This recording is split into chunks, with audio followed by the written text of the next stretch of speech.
Uh,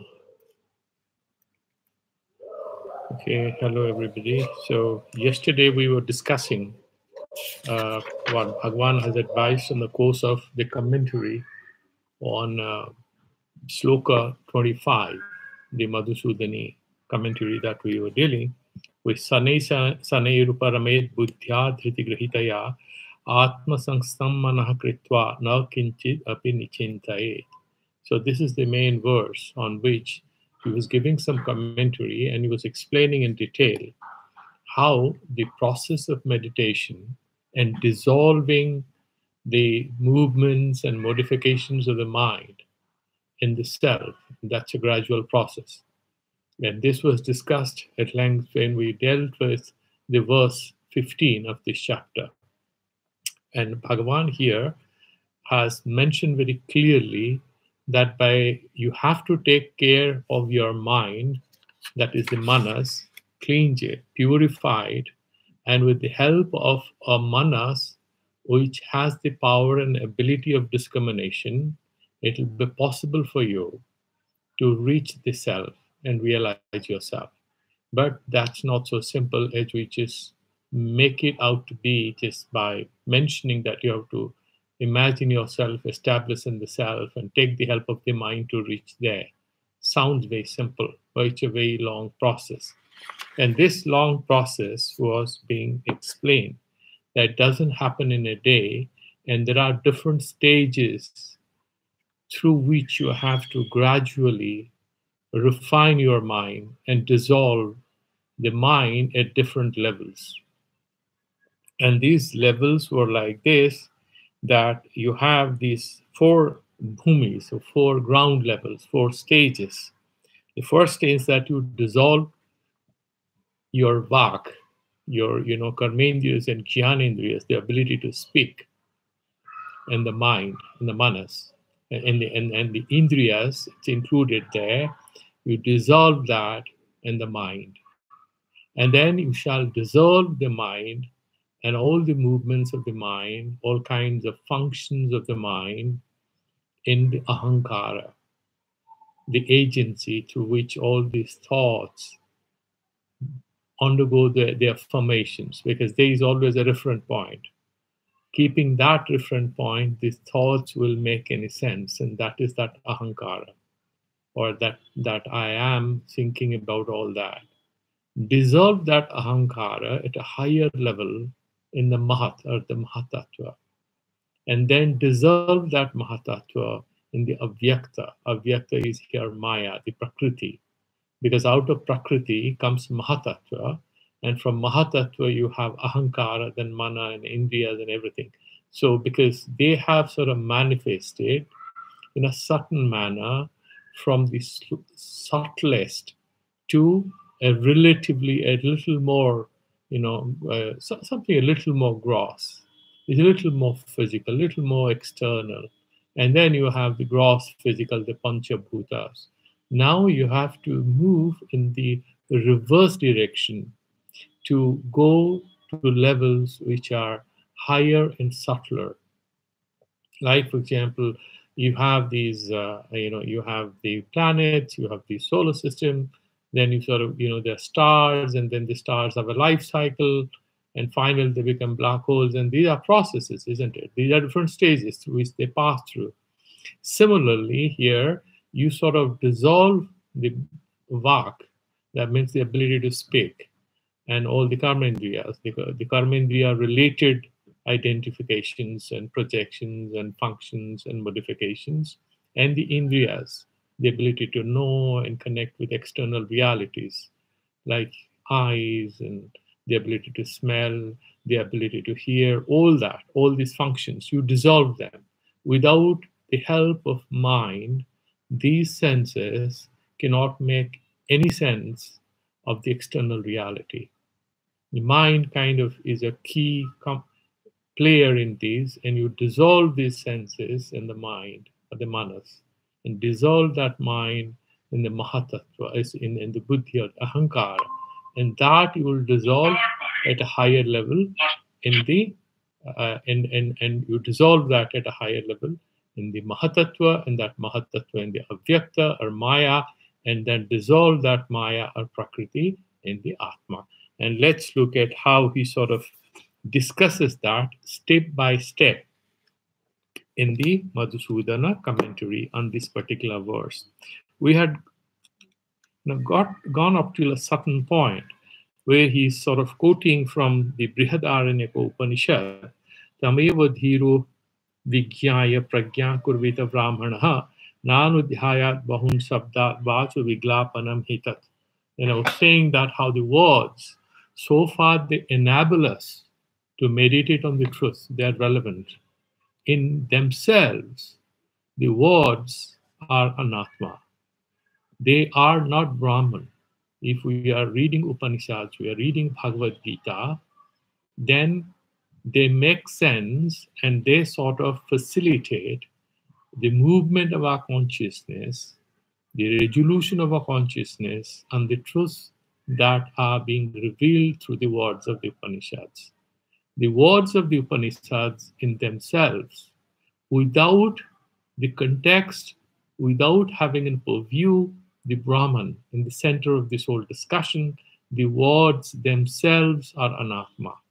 Okay, so if a person sort of becomes an expert in Sanskrit language, becomes an expert in the Shastric knowledge, the philosophical schools of thought, Western or Indian, he is not self-realized unless he's able to meditate on the self, on the Atma Vishaya. And therefore, he says, you do not meditate, you don't read, don't waste too much of your time only reading Bahun Shabda, Bacho Biglapana Hintat. That only is going to tire you because you'll remember a lot of texts. Vedas, it's like huge amount of literature. And you'll read them and you'll mug them up and remember, you recite. It's fine to start with. But they do not necessarily guarantee that you're going to reach the destination of yourself. That self-knowledge is not going to naturally follow from your remembering the texts. So the texts are kind of a means to an end, which is self-knowledge or self-awareness. That is Brihadaranyaka Upanishad 4.4.21. Then Bhag Vritti Nirodhena Manavritti Matra Sesho Bhave Ityarthaha. So if we are, for example, talking and you're sort of talking to your friends and relatives, or you're reading a text, speaking it aloud, or you're doing mantra ucharana, you're doing bhajan, kirtan, all that. And by this vak, you have to include all other senses, so sense organs that are active, because you are kind of active. You are in the Bhuttana Dasa. You are all over the place. You connect with the external reality with the help of your senses. And that's what are being mentioned here. Okay, so what happens there? So what happens is that, so it's very important that when you are controlling your vak, that means you're controlling all your senses, and by controlling all your senses, you are also doing what? The mind becomes quieter. Manavritti matro sesho bhavet ityarthaha. So only the mental modifications are there. The mind is active, however, the external senses have been successfully silenced. Chakyuradi nirodhapi tesam etasyam bhumo drashtavyaha. So when you're mentioning about vak, then we are obviously including other senses that we also have to sort of silence. The Manasiti Chandasam Dairyam, that particular sloka that's quoted from Kathopanishad 1.3.13, Yached Vang Manasi Pragyas Tadyached Jnana Atmani Jnanam Niyachena Mahati Tadyached Santa Atmani. So this is the whole process that I right now mentioned, that you have to dissolve the senses in the ahankara, that ego self, dissolve in the mind, and then dissolve the mind in the ego self, dissolve the ego self in the mahatattva, that, that atmakara vritti, that hiranyagarbha. We'll discuss that today.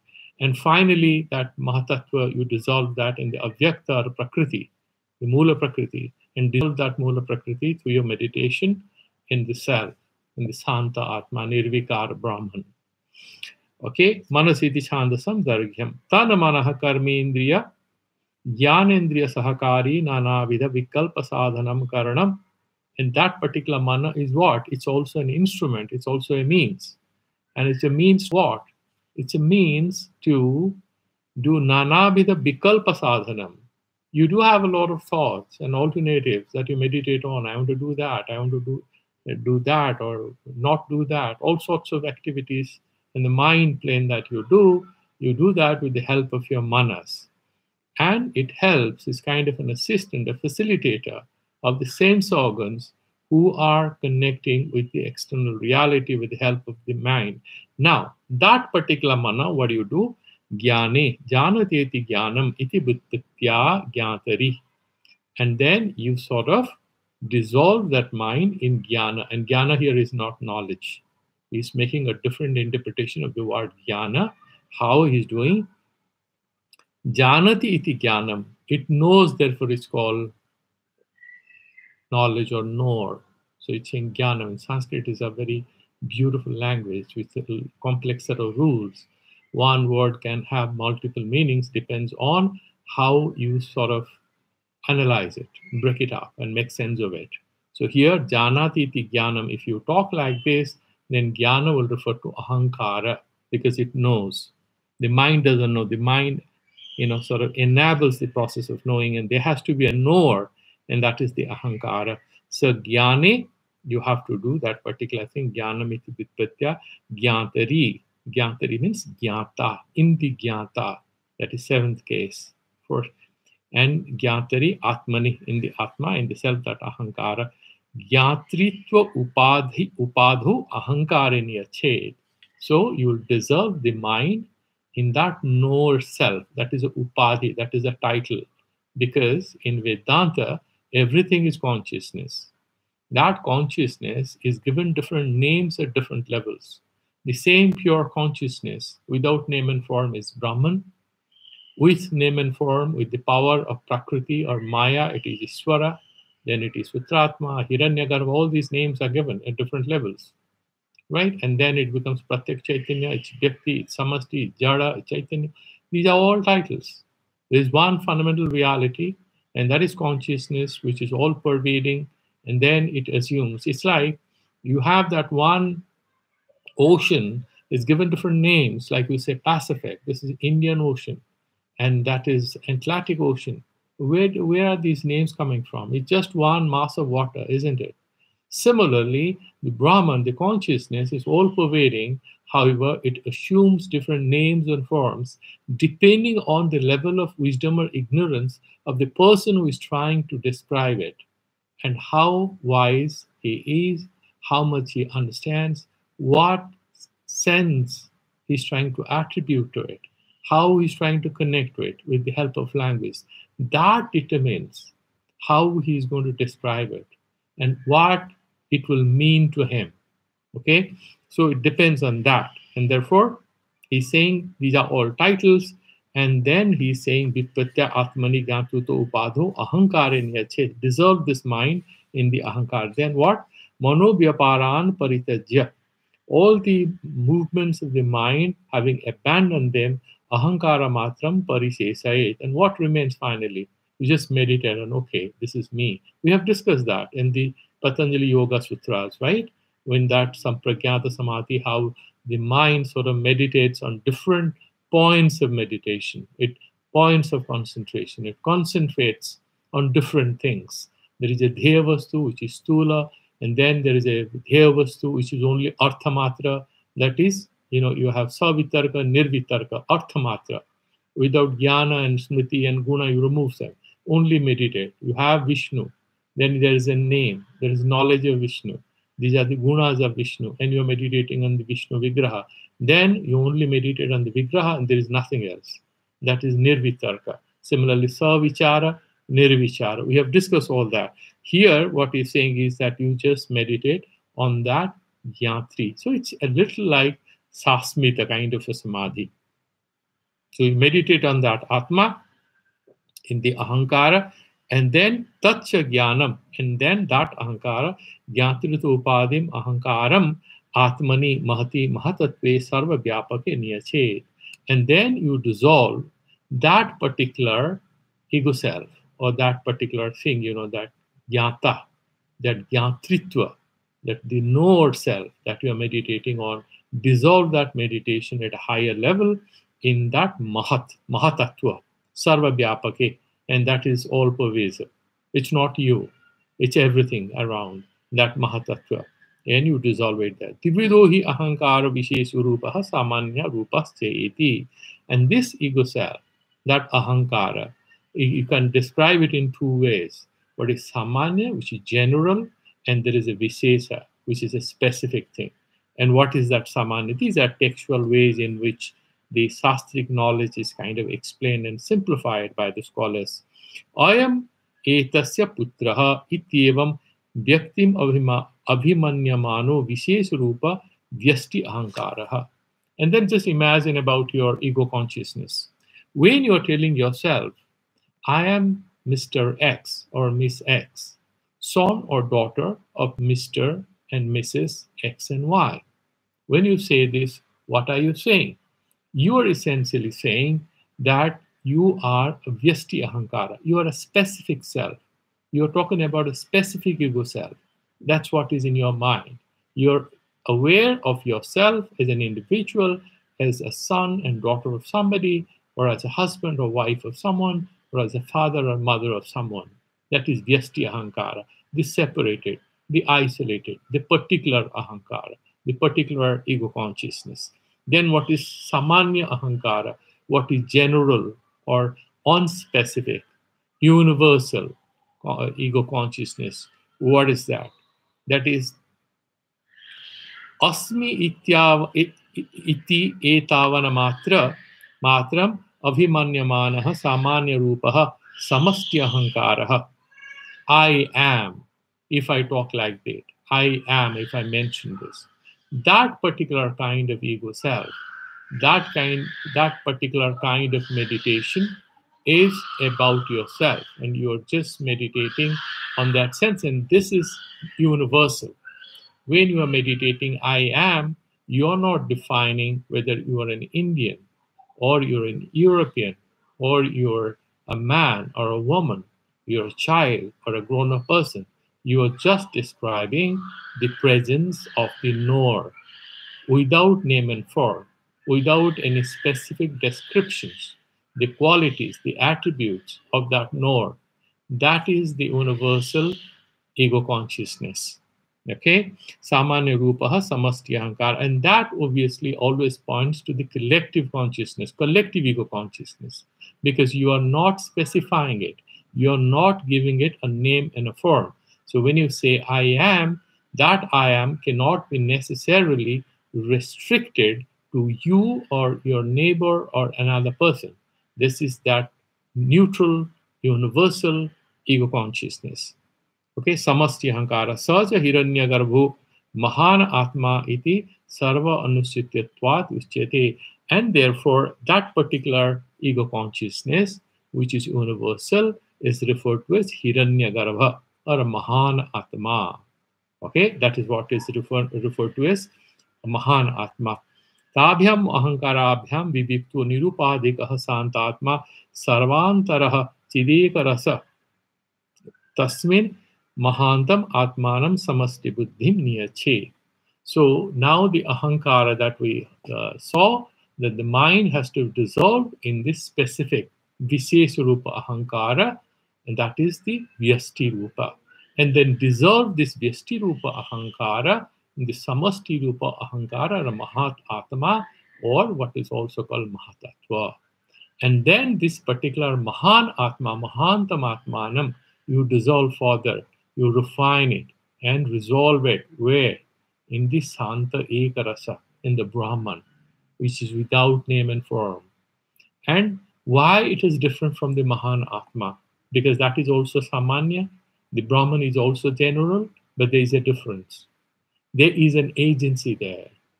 And in the Brahman, there is no agency. There is no kartritva or bhoktritva.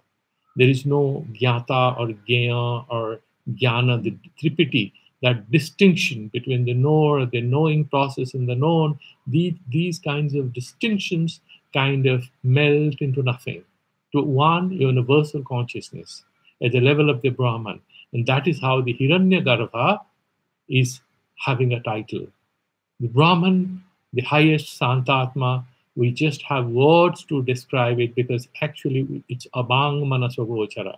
We can never capture that with the help of words or with the help of our mind.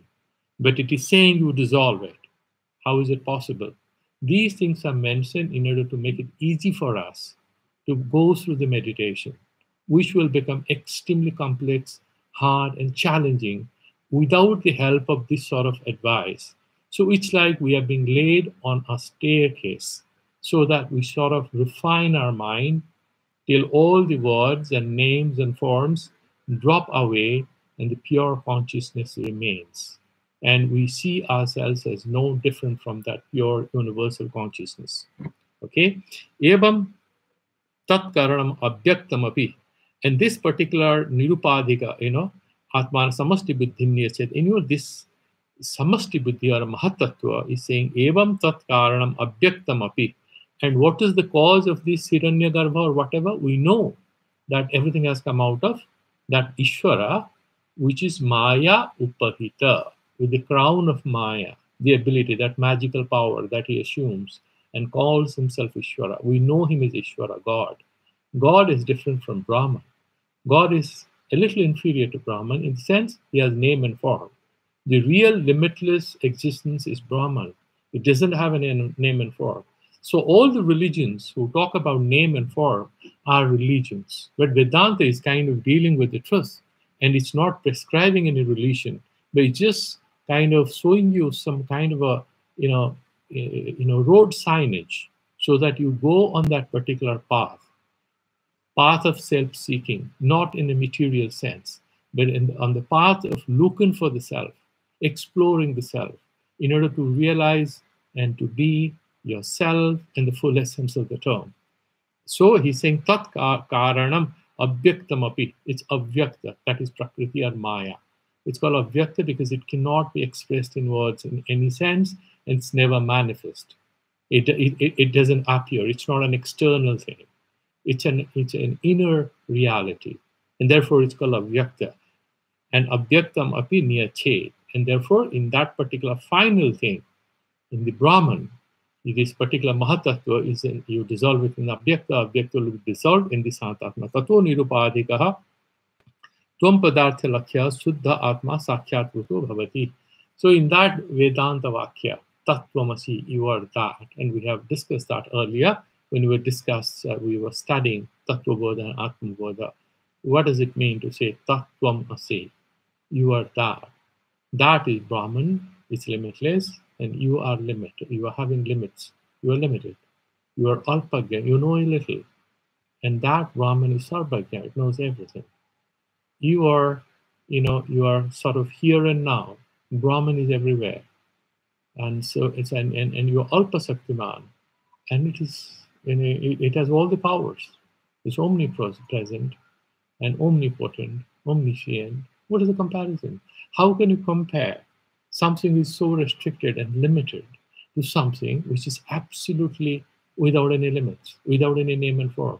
Okay, they have a way to deal with it. What did we do? We had something called Bhagatyaga Lakshana. When we look at a particular friend of yours you had met several years back in your classmates, how do you describe him? So I am Devadatta. This is that Devadatta who was my classmate. What is the similarity? He was a boy. This guy is a grown-up person with a wife and 2 children. But you recognize him. And what do you say? It is that Devadatta who was my classmate. But the classmate was a boy. This guy is a grown-up person. There's a big difference, and yet you recognize. So what is the similarity? What you are actually looking at is that consciousness part of it, which has to be removed from the name and form. A boy, class 5th, in certain school, in certain locality where he and you went there to study. He was your friend, you played together, fought together. And now he's grown up, he has his family, you have yours. And then what you're doing, you're dropping away the names and forms and taking that consciousness of that particular person, and you are seeing that consciousness in this grown-up person who has a wife and 2 children, and You also delete away the new physical forms as a person, and you see the sameness and unity of both. That's one way to look at it, that when you are sitting in meditation and you are meditating on the inner self, the truth of your existence, when you have dropped away all the names and forms, what remains in you is that pure consciousness. And this pure consciousness in you is no different from the pure consciousness you describe as Brahman. And that Brahman includes you, and there is no difference. And in that sense, the jiva, the animal, the human beings, the trees and the rivers and mountains and the air and the water and the fire, the bad and the good, all are actually not different from that universal self called Brahman. That is Tattvamasi. That is you, or you are that, whichever way you want to look at it. And this is called Bhaga Tyaga Lakshana. You remove certain parts of two things in order to look at the continuum through which you can make sense of both of them as aspects of one universal reality. And that is how it said Tattvamasi. Doesn't mean we are God. Aham Brahmasmi. Doesn't mean I'm God. That would be stupid to say. No, that's not how I'm saying this. I'm saying I'm a consciousness no different from the universal consciousness, which appears as God with the power of magic, through which this whole universe is created by a wish of that divine power. But that divine power with a name and form is not the ultimate reality. The ultimate reality is when the names and forms of the individual, as well as that universal or the collective, powerful God, drops away. What remains is the pure consciousness. And that is what is saying that Suddha Atma Sakshatkrita Bhavati. And that is how in meditation we will be able to reach self-realization. And we will dissolve all our mental formations. The higher we go, the subtler they become, and we resolve them at the next higher level of name and form. And finally, the highest name and form, the Prakriti or Mahatattva, you dissolve that in the nameless reality of the absolute Brahman. And that is where you meet your essential nature, which is described through that great Mahavakya, Tattvamasi. Suddhe chide karase pratyagyatmani jadasakti rupam, through that great Mahavakya, Tattvamasi. Suddhe chide karase pratyagyatmani jadasakti rupam, anirvacham abhyaktam prakriti upadhi. And then he's explaining what is this Maya or Prakriti, and you can mark the difference between Sankhya and Acham Abhyaktam Prakriti Upadhi. And then he's explaining what is this Maya or Prakriti, and you can mark the difference between Sankhya and Vedanta here. In Sankhya, Prakriti and Purusha are like two different railway tracks. They run parallel to each other all the time. And Purushas are also limitless. They're innumerable, infinite number of Purushas are there. Here we just have one Purusha. The infinite number attributed to the individuals that exist on earth are part of just an earth, are part of just one universal consciousness. They are taking different names and forms, like the ocean can have millions of water bubbles, and these water bubbles are no different from the ocean, except that we keep counting them as 1 million or 2 million, depending on how much time we have, or we have excellent cameras who have artificial intelligence to count them. The number of water bubbles in foam, in water foam, it could be millions. But that's not true. What is true is that ocean is one. And that is how he's explaining Suddhe Chide Karase, in that pure Chit Ekarasa, that one, that nectar, that truth, that bliss, that Brahman, Pratyagatmani, in that self, in that consciousness, Jarasakti Rupam Anirvacham Abhyaktam Prakriti Upadhi. And this Maya in Vedanta, in sharp contrast to Sankhya philosophy, is Abhyakta, Anirvachaniya, Maya, indescribable energy or power called Maya or Prakriti, is essentially our title. It's just a name and form superimposed. It's like a certain branding put a label, put on the Brahman, which doesn't have a name and form. And once you put the label, it becomes God. With the label of Maya, the Brahman appears as God and creates the samsara. Sāca prathamam samanya ahankara rupam mahatattvam nama dhritva vyakti bhavati. In that particular prakriti, how does it manifest? Because it is avyakta, it is unmanifest. It manifests with the help of the samanya ahankara rupam mahatattvam. We mentioned about this ego consciousness, which is universal and it is particular.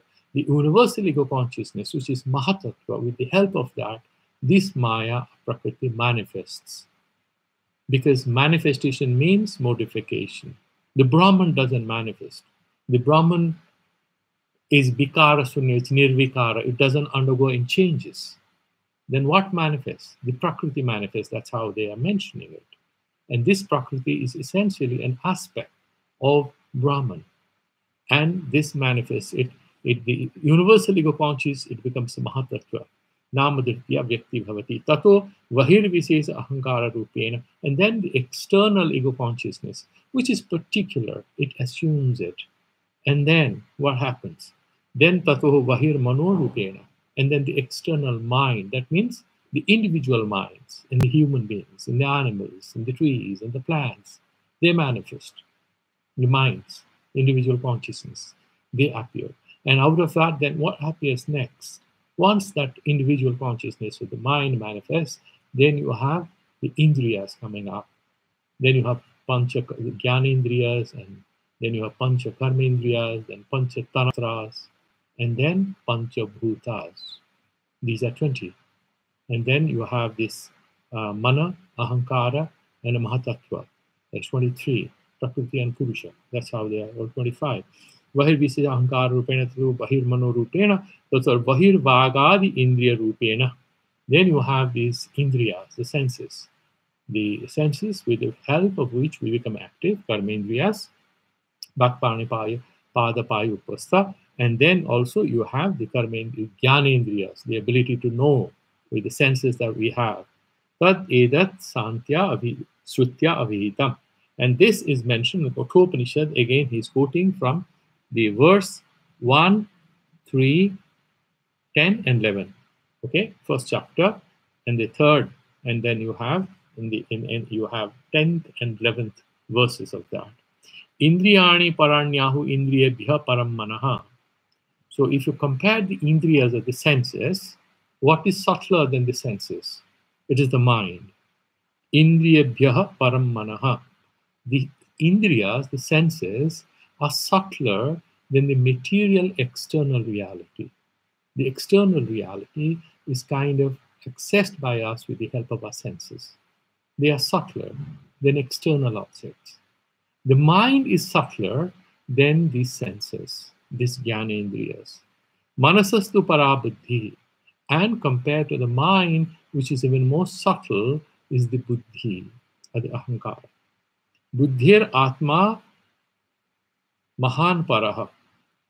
And then, if you compare, then out of that, what is mahan paraha, mahan atma, that is mahatattva, that is subtler than the bises rupa ahankara.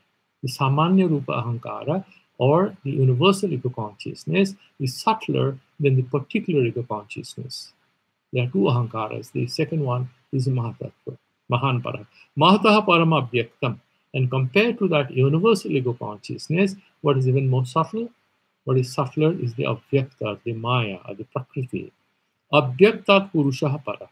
And compared to the maya, what is even more subtle? The subtlest is the finest, and this is what is Satchidananda Rupa, Nirvikara, Nishala, Nirakara, Satyam, Jnanam, Anantam, Brahma. That is the subtlest thing. That is subtlest, Purusha Para. Purusatma Param Kinche.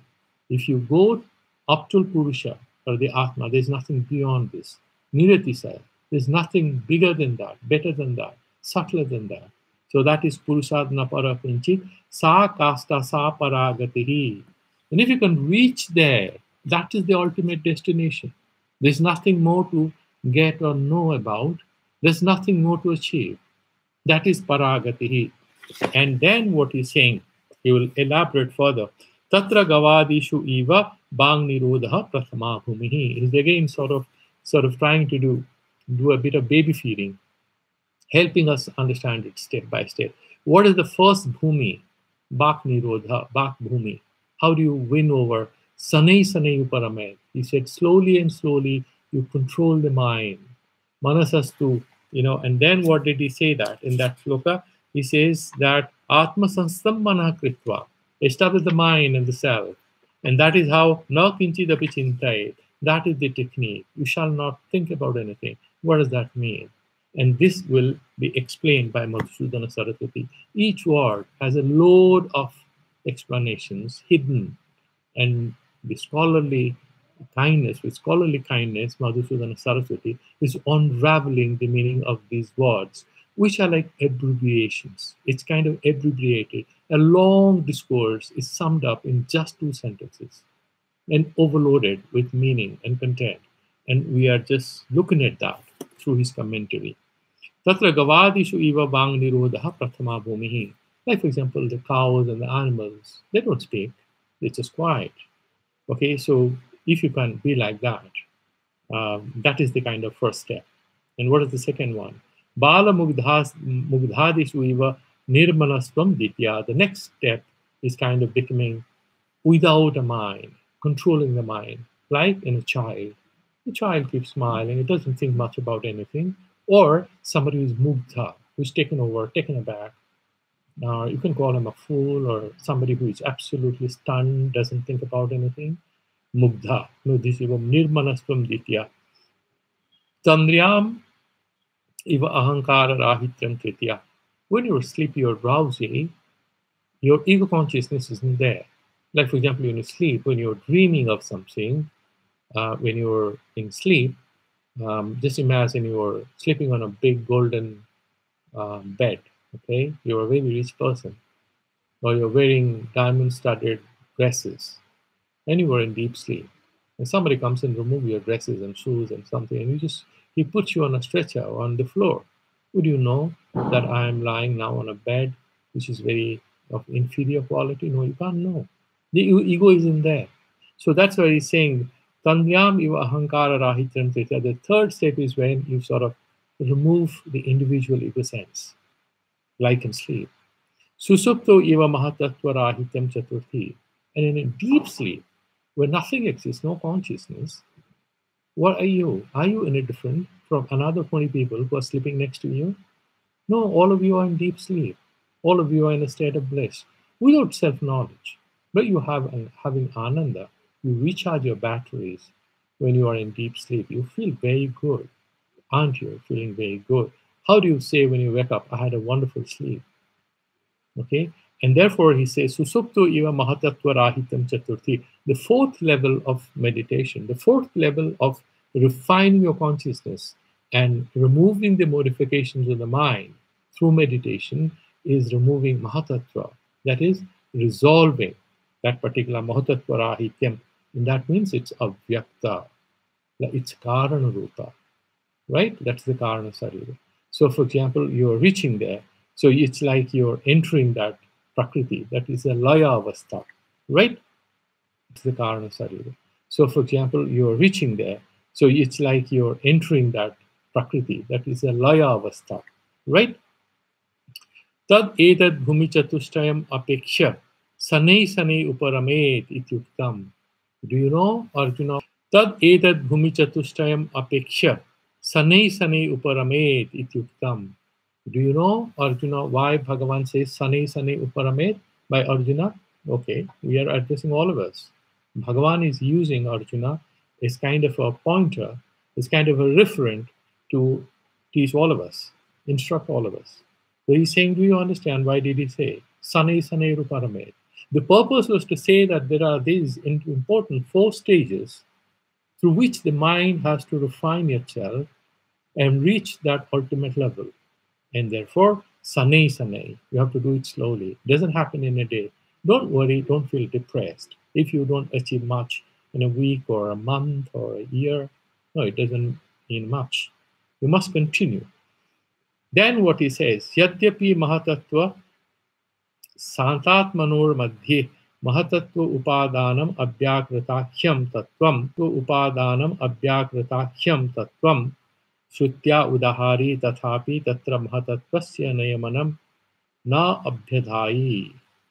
Somebody might say that if the Mahatattva is a modification of the Prakriti, why does Bhagavan say that you dissolve your Mahatattva in Purusha, directly in Atma? Why doesn't he say that you dissolve your Mahatattva in its own cause? That is the technique. You always dissolve the effect in the cause. So why shouldn't you dissolve the Mahatattva in the Prakriti? He says, no, that's not wise. And he's having some academic reasons. And he's analyzing it and he's explaining what are the philosophical difficulty if at all we say that we will meditate on the Maya or the Prakriti for liberation. There are dangers if we do so. And he's explaining it. Niyamanam na abhyadhayi susupto iva swarupa laya prasangat. So, even in deep sleep, you're going to sleep, right? And when you go to deep sleep, do you require any spiritual sadhana or meditation to enter into deep sleep? No. You work very hard and you had some food and you relax. You suddenly go and take a hot shower.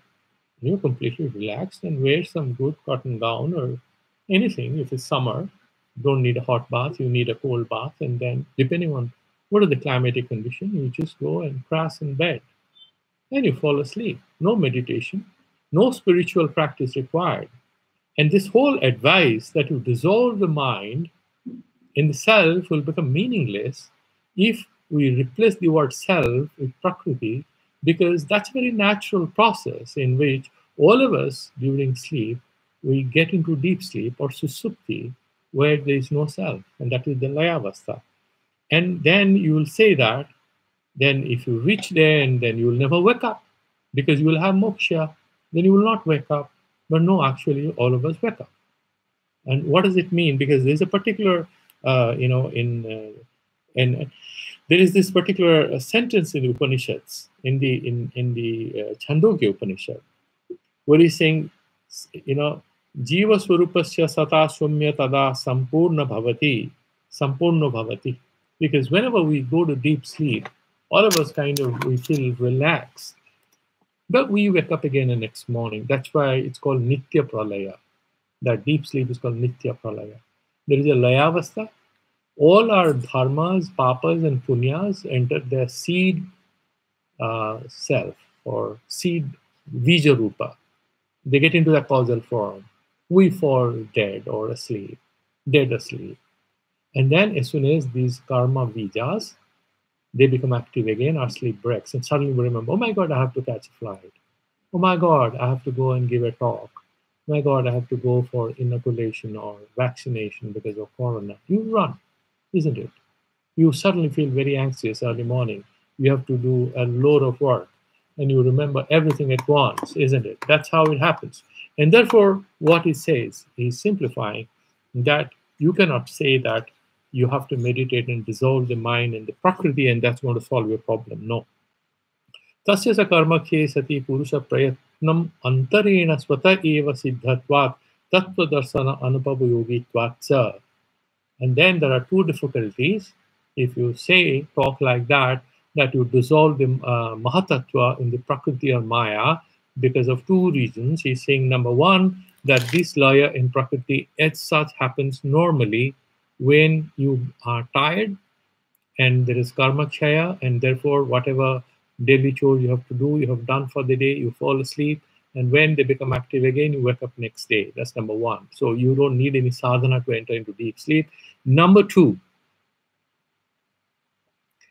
and then this prayatnantana swataheva siddhatvat, and that particular laya avastha is normally achieved on its own. And number two, tattva darsana anupayogitvat. And just by falling asleep or entering into deep sleep, that is not samadhi. And that will be explained why that is not samadhi. Deep sleep is not samadhi. That is nidra. And nidra is one of the 5 vrittis that Patanjali has defined very clearly. That what are they? Pramana, Viparjaya, Vikalpa, Smriti, and Nidra. These are the vikshepatmaka. 4 vrittis are there. Pramana, knowing about something, valid knowledge. Viparjaya, false, faulty knowledge. Okay, or mithya jnana. And then you have vikalpa, sabdanusari jnana, like you say, my hand got burnt with hot water. Or you say, Rahu Siraha, the head of Rahu. Rahu itself is a head. So these are vikalpa. And then smriti, memory. These are the vikshepatmaka vrittis of the mind. And there is another which is layatmaka, where you have dissolution, and that is nidra. These 5 vrittis, chitta vritti nirodha, include sleep. Therefore, deep sleep is never meditation. And please understand that if you are constantly falling asleep during meditation, then you wake up and you think you had a wonderful meditation, you are just cheating yourself, because that is not meditation. Meditation is remaining fully aware and having your mind fully concentrated in the initial 4 stages, and then finally, beyond sampragyata, you will have a sampragyata state where the consciousness only exists. There is no concentration, but there is paravairagya. Okay, through complete dissociation and detachment, you have dharma mega samadhi. That is a very high level. And you have kaivalya prakti. And that's all going to come here today as we make progress. And therefore, he's saying it's not important, that tattva darsana doesn't happen in deep sleep, and therefore that's not valid. Drishyate tu agriya vidya suksmaya suksma darshivihi. And that is what Bhagavan has already mentioned earlier. This particular Atma Tattva Drishyate is visible. It's not visible the way a cow is visible or the moon is visible, because it's not an external Dheya Vastu. It's not different from us. It is that universal reality of which we are all a part of it. And therefore, what do you mean by Drishyate? These are ways in which this has been described to refer to that particular level of realization where you don't see yourself anything as anything different, where you don't see yourself anything as anything different from that pure consciousness. Drishyate tu agriya vidya, when the mind is fully concentrated, that kind of a pure from that pure consciousness. Drishyate tu agriya vidya, when the mind is fully concentrated, that kind of a pure intellect, the mind, suksmaya, suksma darshibhi, and that buddhi, that intellect that you're going to use to analyze and understand the nature of that fundamental reality called Brahman, has to be extremely sharp and subtle. Sukshma darshabhi, the one, it's like a microscope. And therefore, what the naked eye cannot see, the microscope can. And what the normal eyes or the consciousness cannot capture, the sharpest consciousness of the spiritual aspirant who is doing a lot of sadhana can. That's what is being referred to here. Iti Purvam Avidhaya, having talked like that and explained to us earlier, Sukshmatva Siddhaye, in order to have that sharpness of the mind or the intellect, in order to attain that sharpness, in order to attain that refined consciousness, with help of which we can make sense of that ultimate reality, experience that ultimate reality, not an objective experience, but as consciousness itself. Nirodha samadher avidhanat. And therefore, we have to do this, that nirodha samadhi, which is asampragyata. Okay? Sacha tattva didriksho darsana sadhanatvena. The one who wants to know that tattva didriksho, the one who wants to know, the one who wants to see that final truth. And for him, there is certain means, certain technology, certain means, certain ways in which it's going to reach there. How? Drishta tattvasya cha jivana mukti rupa klesa khyaya apekshitaha.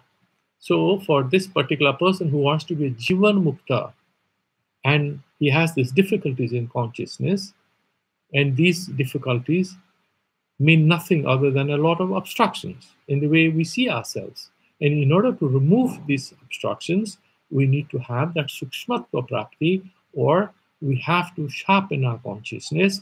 And this whole dialogue of Bhagavan in this sloka is all about helping us sharpen our consciousness to meditate on the truth. Nanu, santatmani Avaruddhasya chittasya vrittirahittvene susuptivan darsana hetutvam iti chet. So is no darsana hetutvam iti chet, the defense lawyer, the sharp guy who is always in the opposition, will challenge the view by the person who is preaching, who will explain to us what is the way forward. There is some doubt which can appear in any of us, in our minds. And the kind teacher sort of takes note of that doubt which might appear in our mind, and he's mentioning that question and answers it. And that is how in our tradition we call it Purva Paksha. Then we have Purvapaksha, and then we do Purvapaksha Nirakarana. Remove that doubt. What is that doubt? No, the doubt is like this. Santatmani avaruddhasya chittasya. Oh, sir, you are advising me to block my mind from all sides and stop all its activities, all its functions. And that consciousness, which is completely niruddha, that means it will not think about anything, vritti rahitatvena, it doesn't have any function. It's like dead. It's like a log of wood, isn't it? Then what happened? Susupti ban, like in deep sleep, the mind is completely dead. If that is the case, no darsana hetutvam iti chet, you're saying that finally we'll have tattva darsana. We will have understanding of the Atma. But what kind of understanding? With help of what? You're saying control your mind. You're saying control your mind. You're saying meditate and control your mind to that extent that absolutely there's no modification or no thought which appears there. That kind of an inactive mind, how can it at all perceive the truth called Brahman? How can it have Tattva Darsana? Very good question. Iti chet na. Okay, don't bother too much. I'll explain to you how. Swata siddhasya darsanasya nivaraitum asakyatvat. Do you know, my friend, when I'm talking about Brahman, I am not saying that you are going to cook up rice or you're going to make an ice cream to test. This is not Karya Rupa. This is not a product. The Brahman is Swata Siddha. It's self-evident. These are certain stains in your consciousness, certain obstructions which is preventing you from reflecting in it the truth of reality. You remove those stains and remove those obstructions, and your pure consciousness will, by its very nature, reflect the truth of reality called Brahman. Because it is Swatasiddha, it's self-evident. You don't need any proof. You don't need to labor to prove Brahman exists. And therefore, he's saying Taduktam, and therefore he's quoting from particular thing. He's saying, Atma anatma karam sohavato avastitam sadachittam atmaika atmika karataya tiraskritta anatma drishti vidadhita. So it's saying what? That this mind, this consciousness, is by its very nature is having both atmakara and anatmakara. It can appear as anatma, like it can take the form of different objects that it's meditating on. At the same time, it always remains atmakara. You might get a little confused, and he will explain it. Swabhavata avastitam sada chittam. This pure consciousness, by very nature, is always atmakara. However, it's also by its very nature, because of the context in which it appears, it will take names and forms and then reflect different objects around it. Atmeka karataya, and then if you meditate on its atmakarata, you meditate on its atmakarata, tiraskrita anatma drishti vedadita. And this particular way of looking at reality as different objects, this anatma drishti, this faulty way of seeing this reality as having names and forms, this reality is full of multiples and differences and distinctions and conflicts, that sort of evaporates because the mind becomes atmakara. And how that happens, in very brief, before we start it again tomorrow, I just want to conclude by hinting at the dialogue tomorrow that we're going to have. What Madhusudana Saraswati means is that imagine a pot, it's made. When it's made, that pot, what does it contain? It contains space. Then you'll put into it maybe milk or water or X or Y or Z. What is it by nature having? Even if you have water or milk in it, if you have water or milk in it, space is also there. So the mind, similarly, the chitta, is having that Chaitanya Swarupa, Atmakarata. And then you're putting everything else. That doesn't push away space because you have a balloon and you fill it with air. Does the space go out of it? Because I have filled it with air, so there's no space. Can we say that? No, the space is always there. Similarly, the mind, the chitta, is always atmakara. It becomes anatmakara because it is associated or it's filled with other things. If you remove those things that you have filled it with, what remains? Space. What remains is pure consciousness. And we'll take that up tomorrow. We'll stop the live streaming here, and any questions, we'll take that up. It's live streaming here, and any questions, we'll take that up. Thank you. Thank you.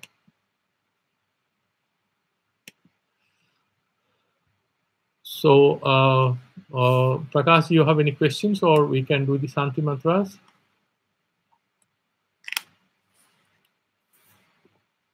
Okay, so let me do the Santi mantras. Om Purnamadaha Purnamidam Purnat Purnamudachyate Purnasya Purnamadaya Purnameva Vasishyate.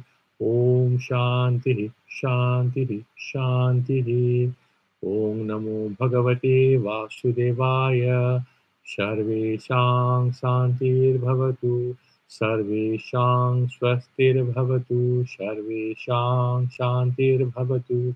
Sarveshang Punam Bhavatu. Sarveshang Mangalam Bhavatu. Sarve Bhavantu Sukhinah. Sarve Santu Niramayaha. Sarve Bhadrani Pashyantu Ma Kasti Dukha Bhag Bhavet. Aso Ma Sadgamaya. Tamaso Ma Jyotirgamaya. Mrityorma Amritam Gamaya. Om Shanti Shanti Shanti. Shri Guru Bhyo Namaha. Harihi Om Tat Sat. Okay, thank you.